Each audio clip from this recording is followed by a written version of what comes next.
हांसी तो आ रही है। हांसी दे विच किसानां ने जेजेपी विधायक दा विरोध कीता। किसानां ने विधायक जोगी राम सिहाग दा घेराव कीता है और रामायण टोल प्लाजा ते किसानां ने विरोध कीता।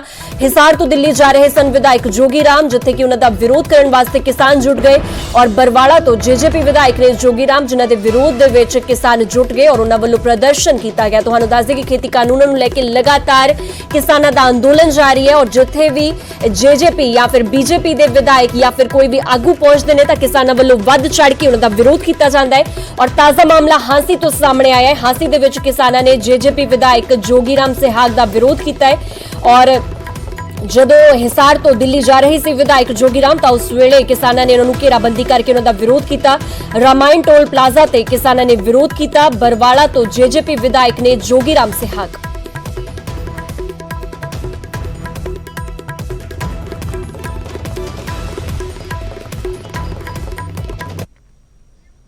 अगली खबर वैक्सीनेशन के नाल जुड़ी हुई है। केंद्रीय सेहत मंत्रालय का एक बड़ा बयान सामने आया है। बच्चों ते वैक्सीन का ट्रायल छेती किया जाएगा। 10 तो 12 दिनों के विच शुरू हो जाएगा ट्रायल और 525 बच्चों ते पहला ट्रायल किया जाएगा। कोवैक्सीन का इस्तेमाल किया जाएगा इस ट्रायल के दौरान। हाल ही दे विच DCGI ने ट्रायल नूं प्रवानगी दित्ती है। तां हुण बच्चों ते कोवैक्सीन का ट्रायल होगा कि आखिर क्योंकि खबरें भी निकल के आ रही थी कि जो थर्ड वेव यानी कि तीजी लहर आने वाली है कोरोना की, तो उस सब तो वध असर विच बच्चे होंगे, सब तो वध प्रभावित बच्चों नूं करेगा। जिस तो पहला ही तैयारियां कर ली गई ने। सेहत मंत्रालय का एक बड़ा बयान सामने आया कि हुण बच्चों ते वैक्सीनेशन का ट्रायल शुरू किया जाएगा। 10 तो 12 दिनों के विच बच्चों के ट्रायल शुरू होंगे। सब तो पहला 525 बच्चों ते कोवैक्सीन का ट्रायल किया जाएगा। इसके रिजल्ट्स देखे जाएंगे कि आखिर बच्चे वैक्सीन के लिए किन्ने तैयार ने और किस तरह उन्होंने बॉडी रिएक्ट कर रही है वैक्सीन तो बाद। ये सारी चीज़ों की जांच की जाएगी। तो दस दिए कि हाल ही दे विच DCGI ने इस ट्रायल नूं प्रवानगी दी है क्योंकि हुण तीजी लहर के अगर खतरे की गल की जाए, पहला भी दस्सिया गया है, सेहत मंत्रालय वालों भी एक गल कही गई है कि तीजी लहर बच्चों नूं प्रभावित कर सकती है। जिस तो पहला बच्चों नूं बचाउण वास्ते पहला ही इंतजाम किए जा रहे हैं।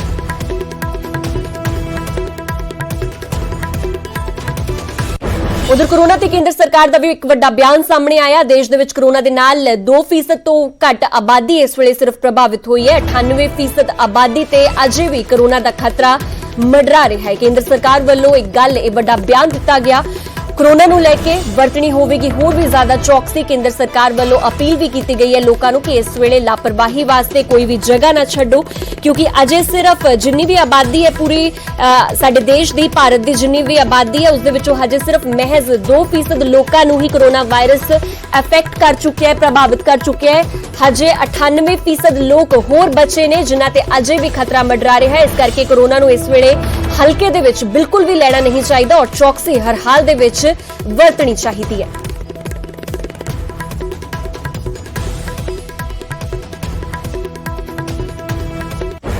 उधर एक पासे कोरोना वायरस का ग्राफ वध रहा है तो दूजे पासे वैक्सीन की घाट भी एक वड्डी समस्या बनी हुई है। वैक्सीन की घाट ते सीरम इंस्टीट्यूट ने सफाई दी है।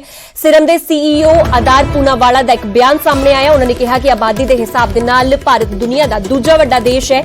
इन्नी आबादी का वैक्सीनेशन 2-3 महीने दे विच संभव नहीं है और पूरी दुनिया की वैक्सीनेशन दे विच 2-3 साल लगणगे। सीरम इंस्टीट्यूट वालों एक बयान सामने आया। कोरोना वैक्सीन के निर्यात से भी आधार पूनावाला ने कहा कि स्टॉक वधण ते ही दूजे देशों को वैक्सीन भेजी जा सकती है और भारत के लोगों की जिंदगी दे नाल कदे समझौता नहीं किया जा सकता। पूनावाला वालों ये तमाम गल्लां कहीआं गईआं ने। इस वेले वैक्सीनेशन की घाट जरूर बनी हुई है। हालांकि सिर्फ वैक्सीनेशन ही इस वेले इहो जिहा हथियार लग रहा है जो कि वायरस की रोकथाम कर सकता है, पर उस तो बाद जो इस वेले बड़ा संकट बनया हुआ है वह है वैक्सीन की घाट।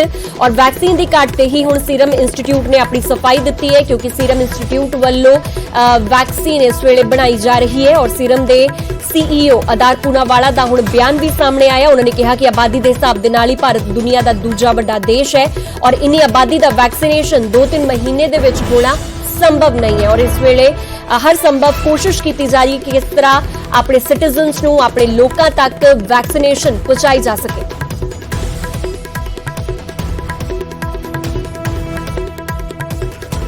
ਉਧਰ ਪੰਜਾਬ ਦੇ ਪਿੰਡਾਂ ਦੇ ਵਿੱਚ ਵਧ ਰਹੇ ਕਰੋਨਾ ਗ੍ਰਾਫ ਵਿਚਾਲੇ ਮੁੱਖ ਮੰਤਰੀ ਕੈਪਟਨ ਅਮਰਿੰਦਰ ਸਿੰਘ ਨੇ ਸਰਪੰਚਾਂ ਦੇ ਨਾਲ ਗੱਲਬਾਤ ਕੀਤੀ ਹੈ ਤੇ ਠੀਕਰੀ ਪੈਰੇ ਦੇਣ ਦੀ ਅਪੀਲ ਉਹਨਾਂ ਵੱਲੋਂ ਕੀਤੀ ਗਈ। ਇਸ ਦੇ ਨਾਲ ਹੀ ਕਰੋਨਾ ਮੁਕਤ ਪਿੰਡ ਅਭਿਆਨ ਨੂੰ ਪ੍ਰਫੁੱਲਤ ਕਰਨ ਦੇ ਲਈ 100% ਵੈਕਸੀਨੇਸ਼ਨ ਪਿੰਡਾਂ ਨੂੰ 10 ਲੱਖ ਰੁਪਏ ਇਨਾਮ ਦੇਣ ਦਾ ਵੀ ਐਲਾਨ ਕੀਤਾ ਗਿਆ ਹੈ।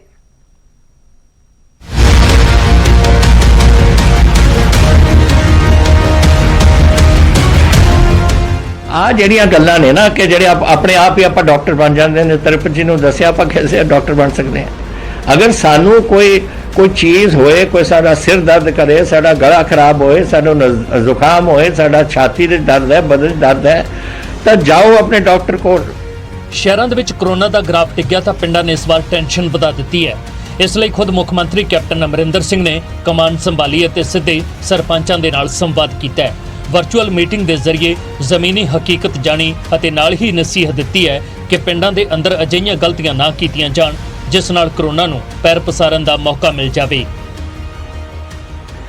ਪਹਿਲਾਂ ਤਾਂ ਆਪਣੇ ਪਿੰਡਾਂ ਦੇ ਵਿੱਚ ਠੀਕਰੀ ਪੈਰੇ ਪਿਛਲੀ ਵਾਰ ਕਰਦੇ ਸੀ ਤੁਸੀਂ, ਔਰ ਕਾਬੂ ਹੋ ਗਿਆ ਸੀ ਪਿੰਡਾਂ ਦੱਸੋ ਕਿੰਨੇ ਬਿਮਾਰੀ ਆਈ ਸੀ? ਬਹੁਤ ਘੱਟ ਆਈ ਸੀ।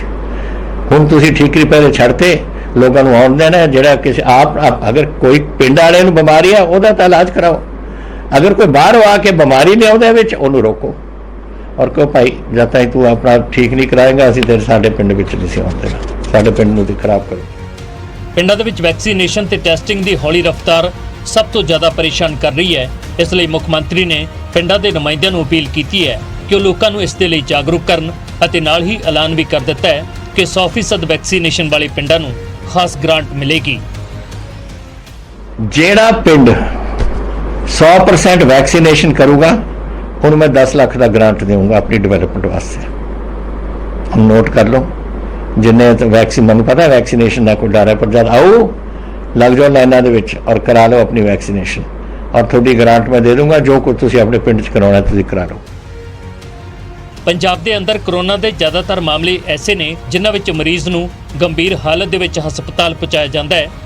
ਇਸ ਲਈ ਹੈਲਥ ਸਿਸਟਮ ਤੇ ਬੋਝ ਵੱਧ ਰਿਹਾ ਹੈ ਅਤੇ ਖੁਦ ਸੀਐਮ ਨੇ ਅੰਕੜਿਆਂ ਦੇ ਜ਼ਰੀਏ ਹਕੀਕਤ ਬਿਆਨ ਕੀਤੀ ਹੈ, ਜਿਸ ਦੇ ਮੁਤਾਬਕ ਲੈਵਲ 2 ਤੇ ਲੈਵਲ 3 ਦੇ ਅਜਿਹੇ ਮਰੀਜ਼ ਇਸ ਵਕਤ ਹਸਪਤਾਲਾਂ ਦੇ ਵਿੱਚ ਭਰਤੀ ਨੇ ਜਿਨ੍ਹਾਂ ਨੂੰ ਆਕਸੀਜਨ ਤੋਂ ਲੈ ਕੇ ਵੈਂਟੀਲੇਟਰ ਤੱਕ ਦੀ ਜ਼ਰੂਰਤ ਵੱਧ ਰਹੀ ਹੈ। ਯਾਨੀ ਕਰੋਨਾ ਨੂੰ ਮਾਤ ਦੇਣ ਦੇ ਲਈ ਸਰਕਾਰ ਤੇ ਸਿਸਟਮ ਦੇ ਨਾਲ-ਨਾਲ ਲੋਕਾਂ ਨੂੰ ਵੀ ਜਾਗਰੂਕ ਹੋਣਾ ਪਵੇਗਾ ਤਾਂ ਕਿ ਜਲਦ ਬਿਮਾਰੀ ਨੂੰ ਫੜ ਕੇ ਉਸ ਦਾ ਇਲਾਜ ਕੀਤਾ ਜਾ ਸਕੇ। Bureau report, news 18।